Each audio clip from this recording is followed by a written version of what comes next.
ሰላም ጤና ይስጥልን። ዛሬ በበርካታ ታላላቅና አስደንጋጭ ሰበር ዜናዎች መተናል።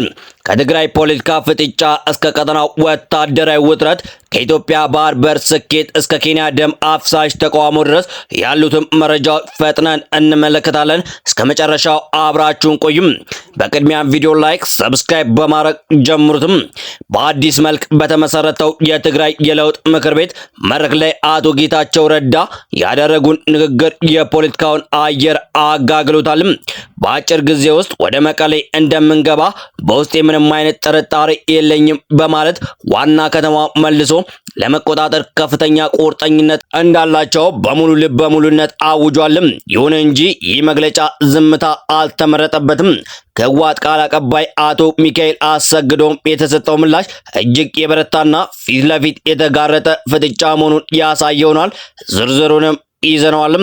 አቶ ጌታቸው ረዳ ንግግራቸው በመቀጠል በኤርትራ መንግስት ላይ ጠንከር ያለ ትንታኔ ሰጥተዋል። ሻዕቢያ ከፌዴራል መንግስት ጋር የመዋጋት አቅምና ድፍረት የለውም በማለት የሻዕቢያን ወታደራዊ ልዕልና አጣጥለዋል። በሌላ በኩል በትግራይ ውስጥ ያለው የውስጥ ቀውስ ተባብሷል። በዶክተር ደብረጽዮን ገብረ ሚካኤል የሚመራው የትግራይ ክልል ርዕሰ መስተዳድር ጽሕፈት ቤት የክልሉ የመንግስት ሰራተኞች የግንቦትና የሰኔ ወር ደሞዝ ለጊዜው እንዳይከፈል ማገዱ ታውቋል። የፖለቲካ ነጋዴዎች የትውልድን ተስፋ እያጨለሙ ነው ሲሉ ፊልድ ማርሻል ብርሃኑ ጁላ መግለጫ ሰጥተዋል። በሌላው ሰበር መረጃ ለመላው ኢትዮጵያን ታላቅ የምስራች፣ ኢትዮጵያ የባህር በር ባለቤት ለመሆን የጀመረችው ስትራቴጂካዊና ታሪካዊ ጉዞ አሁን ፍጻሜ ወደሚታይበት ማጠናቀቂያ ምዕራፍ ላይ መድረሱ ተረጋግጧል።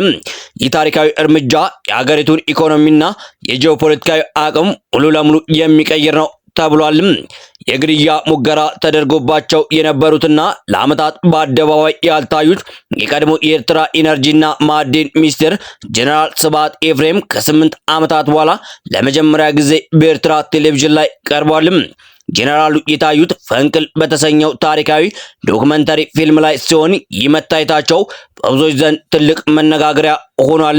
እንዲሁም የአሜሪካና የኬንያ አስቸኳይ ወቅታዊ መረጃዎችም የአሜሪካ ፕሬዝዳንት ዶናልድ ትራምፕ በኢራን ላይ ሊሰነዘር ታቅዶ የነበረውን ወታደራዊ ጥቃት በጥልቅ ድርድሮች እየተካሄዱ በመሆናቸው ለጊዜው እንዲዘገይ ማዘዛቸው በይፋ አስታውቋል።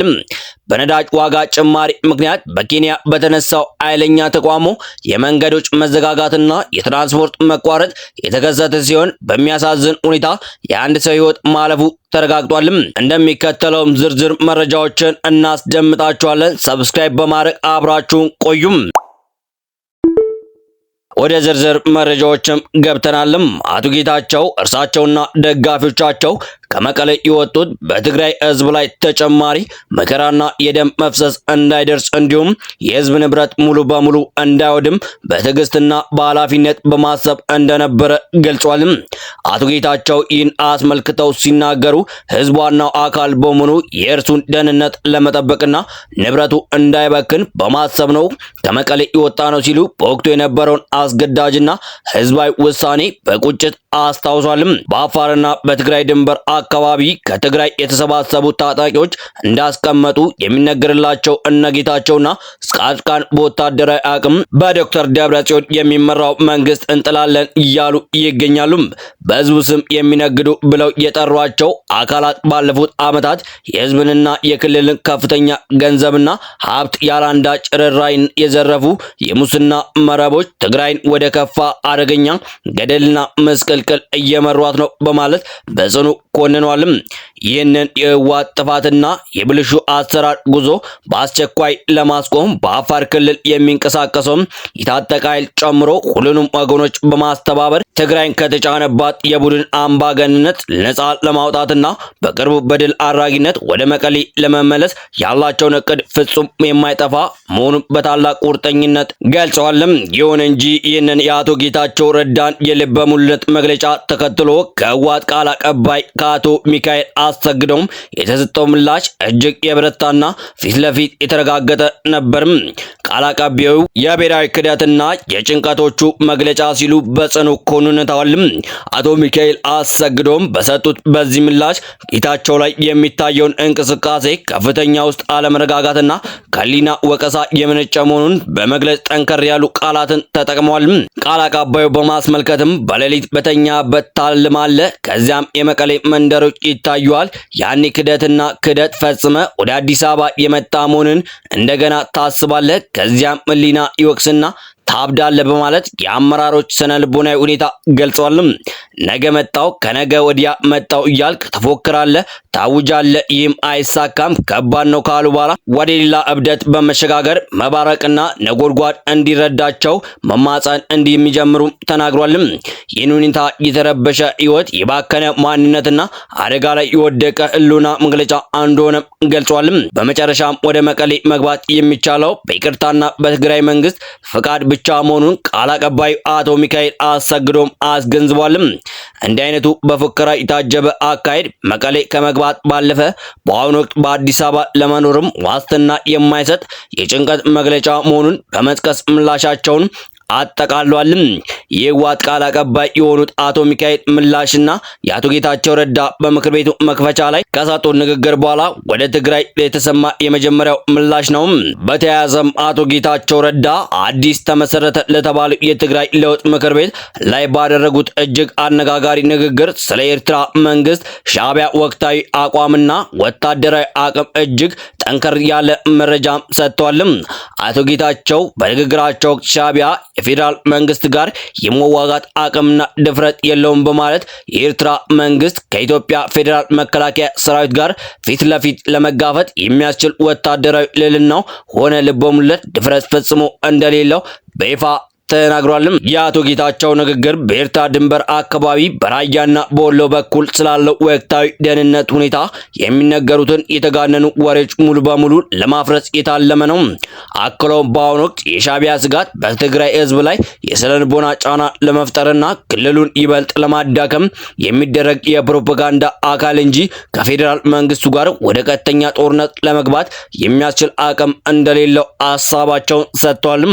ተመሰረተ የተባለው አዲሱ የለውጥ ምክር ቤት ይህን ተጨባጭ እውነት በመረዳት በህዝቡ ላይ የሚጋረጡትን ማንኛውም የውጭ ሆነ የውስጥ ስጋቶችን በትክክለኛ መረጃና ስትራቴጂያዊ ለመመከት በቁርጠኝነት እየሰራ መሆኑን የገለጹት አቶ ጌታቸው በትግራይ ህዝብ ስም የሐሰት ስጋትና ፍርሃት የሚነዙ አካላት አካሄድ በጽኑ እኮንናለሁ ሲሉ ተደምጧል። በሌላ በኩል በዶክተር ደብረጽዮን ገብረ ሚካኤል የሚመራው የትግራይ ክልል ርዕሰ መስተዳደር ጽሕፈት ቤት የክልሉ መንግስት ሰራተኞች የግንቦትና የሰኔ ወር ደሞዝ ለጊዜው እንዳይከፈል ማገዱ ታውቋል። አስተዳደሩ ለዚህ ውሳኔ እንደ ምክንያት የጠቀሰው በአሁኑ ወቅት የተለያዩ መስሪያ ቤቶች ያለው የደሞዝ አከፋፈል ወጥነት የሌለው ኢፍትሐዊና ግልጽነት የጎደለው ነው በመገኘቱ ነው። በመሆኑም ፍትሐዊነት የሚያረጋግጥና የተማከለ የአከፋፈል መመሪያ ተዘጋጅቶ ስራ ላይ እስኪውል ድረስ ማንኛውም መስሪያ ቤት በራሱ ፍላጎት ደሞዝ እንዳይከፍል በደብዳቤ አሳስቧል። በትግራይ ክልል ካለፈው ጥቅምት ወር ጀምሮ ከፌዴራል መንግስት የሚላከው የበጀት ድጎማ በገንዘብ ሚኒስቴር ትዕዛዝ ተቋርጦ መቆየቱ የሚታወስ ሲሆን አስተዳደሩ በዚህ ደብዳቤ ላይ የፌዴራል መንግስት በጀትን በመከልከሉና በፈጠረው ጫና ምክንያት ሰራተኞች ደሞዛቸውን በወቅቱ ለማግኘት መቸገራቸውን በድጋሚ ጠቁሟል።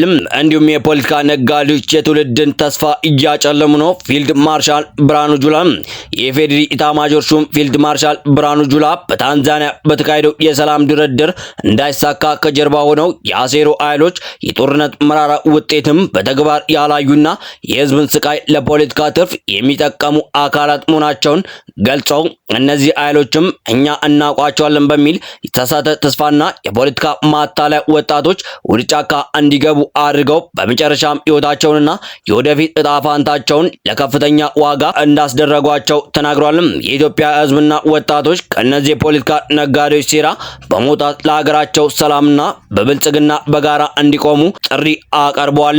በሌላኛው ሰበር መረጃ ኢትዮጵያ የባህር በር ባለቤት ለመሆን የጀመረችው ስትራቴጂውና ታሪካዊ ጉዞ አሁን ላይ ፍጻሜ ወደሚታይበት ማጠናቀቂያ ምዕራፍ ላይ መድረሱ ታውቋል።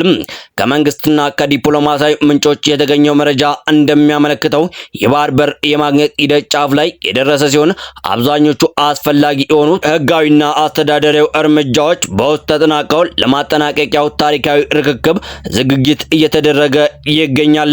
በሌላ በኩል ጀነራሉ ፈንቅል በሚል ርዕስ በተከታታይ እየቀረበ ባለውና ትላንት በተላለፈው 74ኛው ክፍል ዶክመንተሪ ፊልም ላይ ነው። የትላንት የተላለፈው ዶክመንተሪ ከፈንቅል ዘመቻ ውስጥ ከ1990 እስከ 1991 የተካሄደው ወፈሪ ደንካላያ የተሰኘው የሚዳሰስ ሲሆን በወቅቱ ጀነራል ስብሃት የግድፍ ወታደራዊ አዛዥ ነበሩ። በዶክመንተሪው ላይም የወፍሪ ደንካላያን ስትራቴጂ ጠቀሜታ ሲገልጹ ተሰምተዋል። ከዚህም ቀደም በተላለፉት የዶክመንተሪ ክፍሎች ላይ ጀነራል ስብሃት ሲናገሩ የተደመጡ ቢሆንም የቀረቡት ንግግሮቻቸው ግን ከዓመታት በፊት የተናገሩት ነበሩ። በትናንትናው ዶክመንተሪ ግን ከገጻቸው አኳያ አሁን የተቀረጸ መሆኑን በቀላሉ ለማወቅ ይቻላል። ጀነራል ስብሃት ከዛሬ 8 ዓመታት በፊት ማንነቱ ያልታወቀ ግለሰብ መኖሪያ ቤታቸው ድረስ ሄዶ የግድያ ሙከራ ያደረገባቸው መሆኑ የሚታወስ ነው። ይህን ተከትሎ በደረሰባቸው ጉዳት ለሕክምና ወደ ውጭ ሀገር መሄዳቸው በስፋት የተዘገበ ቢሆንም የኤርትራ መንግስት ግን በጉዳዩ ላይ ይፋዊ መረጃ አልሰጠም። ቢሆንም በጃፓን የኤርትራ አምባሳደር የሆኑት እስጢፋኖስ አፈወርቂ በወቅቱ ስብሃት በቶሎ እንዲያገግም እመኛለሁ፣ ይህን የጭካኔ ድርጊትም ገዛሉ በማለት ትዊተራቸው ላይ ጽፈው ነበርም። በስተመጨረሻም ጥቃቱን ለጊዜው ትቼዋለሁ ሲሉ ትራምፕም ተናግረዋል። ፕሬዝዳንት ዶናልድ ትራምፕ በኢራን ላይ ሊፈጽሙት የነበረውን ጥቃት ማራዘማቸውን አሳውቋል። የባህረ ሰላጤው ሀገራት ሳውዲ አረቢያ፣ ኳታርና አረብ ኤሚሬቶች እንዲሁም ሌሎች ሀገራት ኢራን ላይ ጥቃት እንዳይሰነዘር ጠይቀውኛል ብለዋል። ትራምፕም ለማክሰኞ ቀን ተቆርጦለት የነበረው ጥቃት ለዲፕሎማሲ ጊዜ መግዣ በሚል ለአሁኑ ቆሟል።